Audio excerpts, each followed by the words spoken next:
Ladies and gentlemen, in preparation for departure, please check to see that your seatbelts are securely fastened.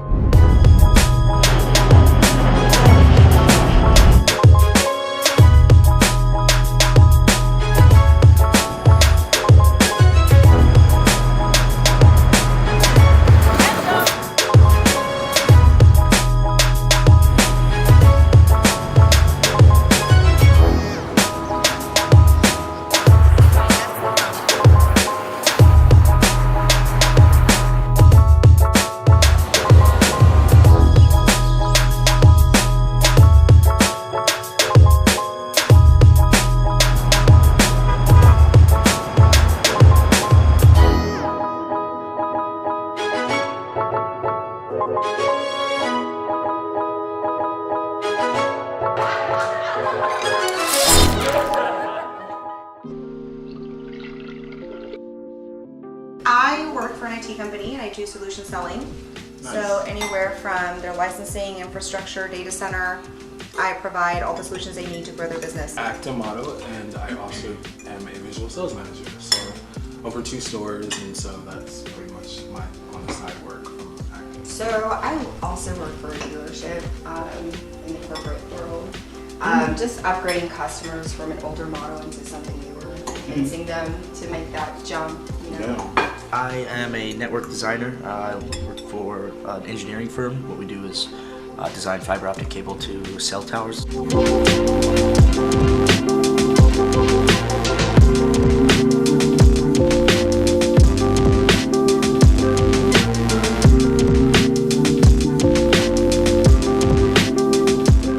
Corporate America is, I tell people all the time, it's a game. You have to know the rules, and you have to know, how to bend the rules sometimes, but as long as you, do what you need to do to excel, you're not hurting anybody, then there's definitely other ways many ways to be successful. Also, I think it's really important to know your internal resources too. Oh, to really build that network. I use LinkedIn a lot, and I've built my network on LinkedIn since I was in college. I didn't even have a corporate job at that time, but it's now paid off, right? Because now I'm connected to a lot of people where I'm looking for something, or even referrals, which are super important nowadays, and they go by that. LinkedIn has provided those resources for me, which has helped tremendously my career. Right.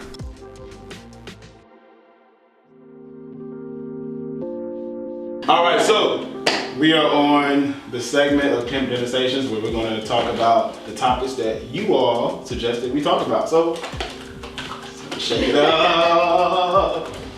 Have a little wine. All right, I'm not gonna look. Just gonna pick one. All right.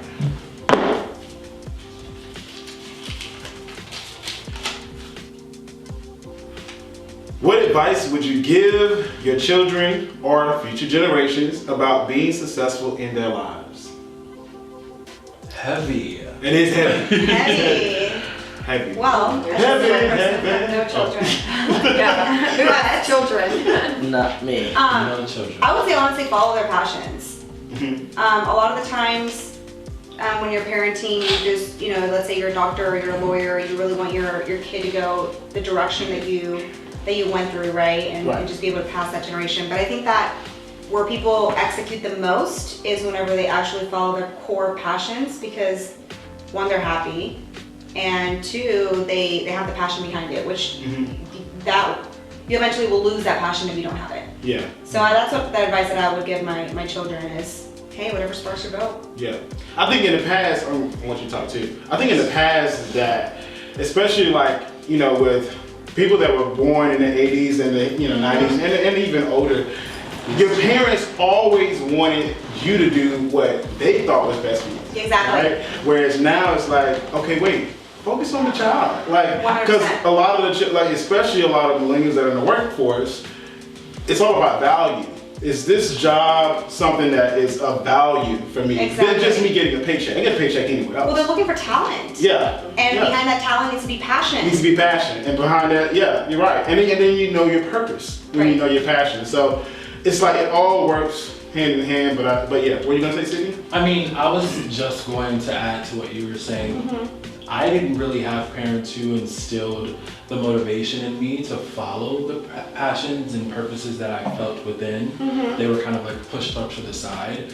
So I would say just being more engaged and involved with your children, asking them questions that actually make sense to who they are. And allowing them to go through the changes and phases that will occur inevitably, but just being more involved with who they are. Absolutely. Giving them a chance. Yeah, and not making a decision for them. Express their creativity. Yeah, exactly. Hell of an answer. If I would have done with what they wanted me to do, I would be a teacher. Absolutely. And being an English teacher rather than focusing on the acting and the entertainment. Absolutely. So that's what I would say. I'm the same way, you know. I think it can go either way, you know. You really, if I had a child, I would really instill education, you know, because that's something that you can't, you know, take away from someone.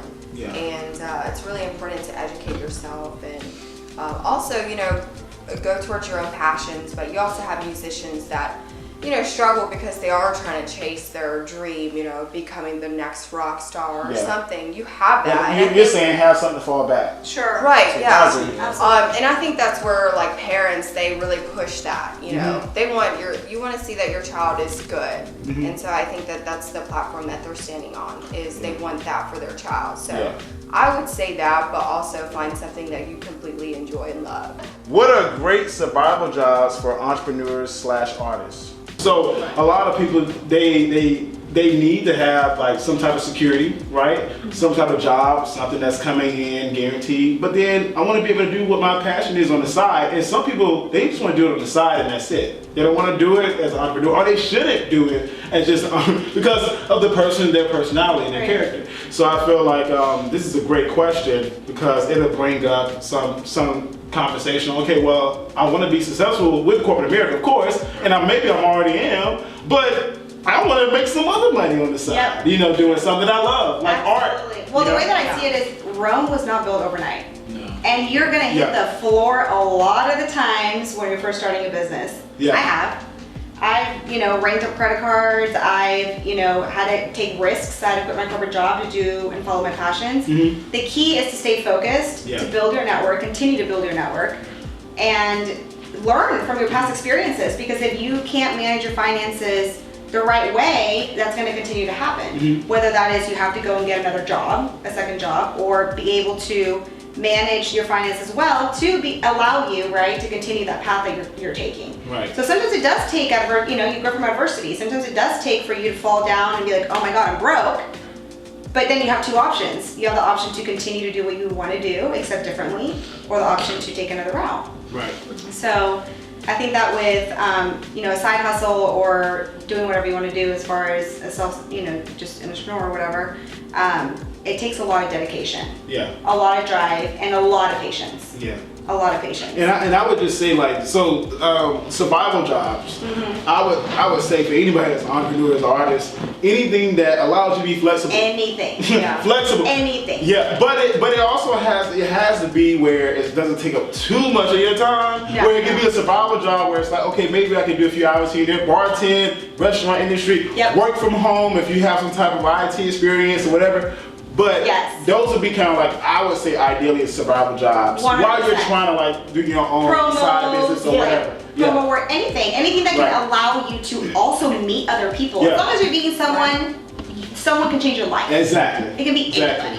I'll even go a little bit more on that subject and kind of maybe go a little bit deeper and say, look for things that, like, all right, let's say for instance, somebody's asked this question from a crowd and they're a younger gentleman, they want to pursue their craft. One thing I would say, a little more specifically than just what is convenient, I would say look for things that are unit-based pay.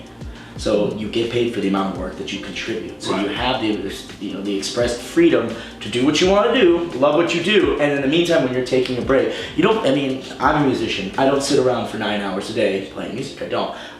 In fact, I probably play about 15 minutes, walk away for an hour, come back, do 30 minutes, find a riff that I like or find something that I like to do that sounds pretty good, record it, walk away, say that was pretty neat. You hardly ever sit around for a very, very long period of time just try to come up with something. That's not the way it is. That's true. You think of a new concept, you come back, you try it again, So in the time that you have in between that, A stay-at-home job, not necessarily, you know, they want you working, they want you doing some kind of, not just like, you know, pushing the mouse every 10 minutes. The screen goes black. I should say, we've all, I don't know if everybody. Well, wait, let me just, you know, say about that. The reason why I say I think that'll work, a stay-at-home job, is because you're able to have a lot more flexibility to do whatever you want. Because I did it too. You know, when I did IT consulting, I was like, oh, I'm just gonna because I did it for at least 3 years. I was like, I'm just gonna be at home. But I would get done with work early in the day and then be like, because I was in LA, so I was working for a company at that time that was on the West Coast. I'm sorry, you East have to be Coast. prepared that you're going to be working all the time. And you have, that's one thing too. That's the only downfall about working from home. Well, that's, So if you get a call, if you get an email at 8, you just feel like at 8 at night, I just gotta do this because I'm working from home. But you're like, I shouldn't be doing this. I'm done with work, you know. So. It's no longer an 8 to 5 job. It's you're constantly on the hustle. With the mindset that it's going to pay off, right? Right. But I know what you're saying. If you do choose to work from home, it's got to be in that situation. Yeah, like, that's what I meant. Was like, I know what you mean. If you're working from home, the company at least that you're working for wants either that you're doing it based on what you're doing or how long you're there. But you know, there's other ones in different career fields where you can actually leave the house, go pay to get work. If you want to, you know, like do like the wag dog walking, things like that. We had guys. When we were doing field survey work, there were other people who would show up to site orders. Basically, they would say, okay, hey, we want you to come check out how we're gonna get cable from this manhole 200 feet away from that office over there. And we want you to chart, essentially chart that out. You go in, take pictures of the inside of the server room where they're gonna install the technology to run fiber into the business. And then that's it. They're there for an hour and that's like $200. Right. You know what I'm saying? Or $100, depending on, you know, who you work for and how long you do it. Capitalize the amount that you're. Yeah, you can leave the house for an hour, make $200 or $100. That's it for the day. I get right back to the craft, in which I wanted to kind of focus more of my attention on. So essentially, those are out there. I didn't want to be so much to speak to say it's some more broad, like, you know, like just find what's convenient, but like look into things that, you know, you may or may not experience, or just kind of go for unit-based paid jobs, or look for things that are contract work. Or contract work is a lot of contracts out there. So that's something like, those are kind of like keywords that if you were in that, you know, looking for something like that, those are, you know, more pivotal to what you want. All right, so last question for Pimp Dinnersations in Austin, Texas. Ready? At what point should I quit my job to pursue my career? Jane, what do you think?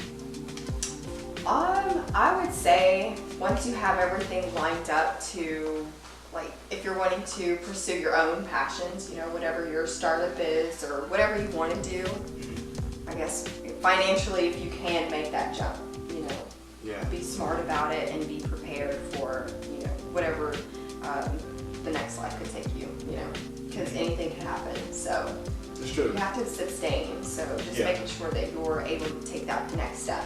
Yeah. Even though that's scary, you know, I have some friends that are entrepreneurs, and they said it was always risky and scary, but also is the best thing that they ever did. So just finding that right time in your life.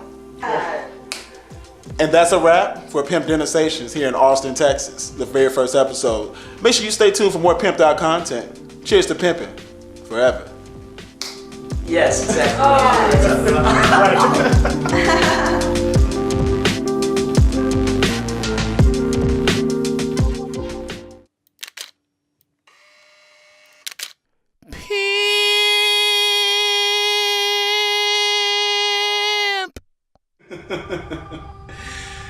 So you thought we were done. Just wait. Houston's next.